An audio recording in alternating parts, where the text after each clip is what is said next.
শাকিব খান পূজাচেরির জন্য পাগল হয়ে গেছে। এটা যাদের কোনো কাজ নাই তারা এই ধরনের নানা রকম গল্প খোঁজে, গল্প তৈরি করতে। শাকিব খানের সাথে যেই অভিনয় করে তার একটা বাচ্চা হয়ে যায়। বিয়ে দিচ্ছে, এর সাথে ওকে বিচ্ছেদ ঘটাচ্ছে। আমার প্রশ্নটি হচ্ছে শাকিব খানের সাথে যে অ্যাকট্রেসই অভিনয় করতে আসে, সবার একটা ধারণা যে তার সাথে হয়তো বাচ্চা হয়ে যেতে পারে, তার সাথে একটা প্রেম হয়ে যেতে পারে। অমূলক প্রশ্ন, এটা দর্শকের, এটা সাধারণ দর্শকের কৌতূহল।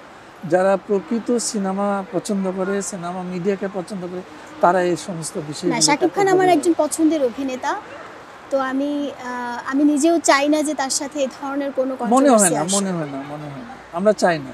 শাকিব খান পূজাচেরির জন্য পাগল হয়ে গেছে। এটা যাদের কোনো কাজ নাই তারা এই ধরনের নানা রকম গল্প খোঁজে, গল্প তৈরি করতে। সবাই তো ভেবেছিল যে শাকিব খান অনেক সিনিয়র একজন আর্টিস্ট এবং একটা এজের একটা ব্যাপার আছে, পূজাচেরি একদমই নিউকামার, তো দুজনকে কি মানিয়েছে? পূজা নিজেই মানিয়ে নিয়েছে।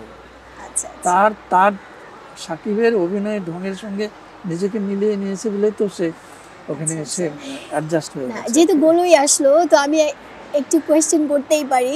প্রচুর একটা মানে গসিপ কিছুদিন আমরা দেখতে পাই যে শাকিব খান, অপু বিশ্বাস, বুবলি এবং এরপরে কি পূজাচেরির সাথে যে একটা সম্পর্কের একটি বিষয় চলে আসলো, যে শাকিব খান পূজাচেরির জন্য পাগল হয়ে গেছে। এটা যাদের কোনো কাজ নাই তারা এই ধরনের নানা রকম গল্প খোঁজে, গল্প তৈরি করতে চায়। আপনার কাছে মনে হয় না যে তাদের মধ্যে একটা রিলেশনশিপ চলছে? না, আমরা এটা আপনি কি দেখতে পাচ্ছেন? না, অফ কোর্স তাহলে আপনি আমাকে বলছেন আর আমি দেখতে পেলাম।